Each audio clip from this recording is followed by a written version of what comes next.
Welcome back. સમાચારમાં આગળ વાત કરીએ. ધોરાજી શહેરના ટાઉન હોલ ખાતે કેન્દ્રીય શ્રમ, રોજગાર અને રમતગમત મંત્રી મનસુખ માંડવિયાની વિશેષ ઉપસ્થિતિમાં ₹800 લાખના વિવિધ વિકાસ કાર્યોનું લોકાર્પણ કરવામાં આવ્યું હતું.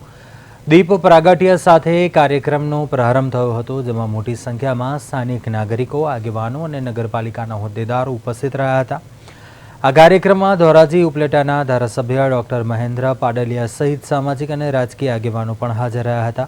મંત્રી મનસુખ માંડવિયાએ ધોરાજીની જનતાની સુખાકારી માટે રોડ, રસ્તા અને એમ્બ્યુલન્સ વાન સહિતના વિકાસ કાર્યોની ભેટ આપી હતી. ખાસ કરીને ₹20 લાખ ખર્ચે જનસુવિધા માટે નવી એમ્બ્યુલન્સ વાનનું લોકાર્પણ કરાયું હતું.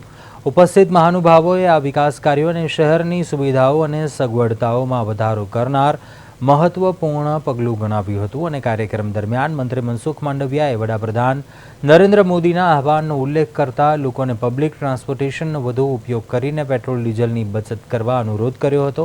તેમણે જણાવ્યું કે જનતાની સુખાકારી સરકારની હંમેશા પ્રાથમિકતા રહી છે અને વિકાસ સાથે સંસાધનોની બચત માટે પણ લોકો સહભાગી બને તે જરૂરી છે.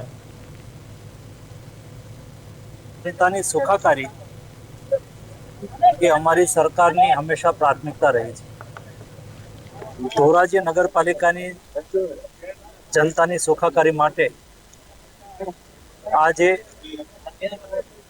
રોડનો શિલાન્યાસ, લોકાર્પણ સહિતના 18 કરોડના કામો લોકાર્પણ અને શિલાન્યાસ કરવામાં આવ્યું છે. ₹20 લાખના ખર્ચે ધોરાજી જનતાની સુવિધા માટે એક એમ્બ્યુલન્સ વાનનું પણ લોકાર્પણ કરવામાં આવ્યું છે.